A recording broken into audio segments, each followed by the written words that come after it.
নারীদের রাজনীতিতে অংশগ্রহণ জরুরি, তা না হলে সঠিক নীতি প্রণয়ন করা যাবে না বলে মন্তব্য করেছেন বিএনপি চেয়ারম্যান তারেক রহমানের মেয়ে জাইমা রহমান। ছাত্র রাজনীতি থেকে শুরু করে নারীদের রাজনৈতিক ধারাবাহিকতা বজায় না থাকায় তারা রাজনীতির মাঠ থেকে হারিয়ে যাচ্ছে বলেও জানান তিনি। দুপুরে রাজধানীর institute of international and strategic স্টাডিজে গণতন্ত্রের সংগ্রামে নারী শীর্ষক আলোচনা সভায় তিনি একথা বলেন।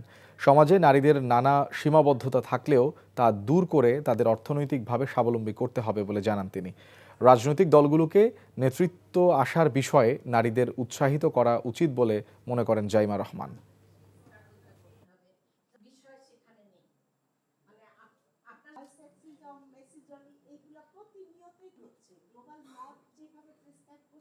স্টুডেন্ট লিডার থেকে লোকাল গভর্নমেন্ট থেকে ওই পাইপলাইনটা যদি সৃষ্টি না করা হয় আর ওই পাইপলাইনটা ধরে রাখা যদি না হয়, তাহলে মেরামত করা না হয়, তাহলে তো সুযোগ সুবিধা থাকবে না।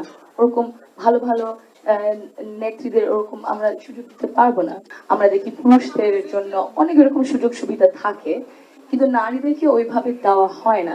সাম কালচারাল অ্যাটিটিউডস আছে, ঠিক আছে, হয়তোবা মানে এত দূর যাওয়া যাবে না, মানে ইয়াং মেয়ে হয়তোবা কি না কি হয় সব ছেলেদের সাথে, ওগুলাও আমাদের পার করতে লাগে।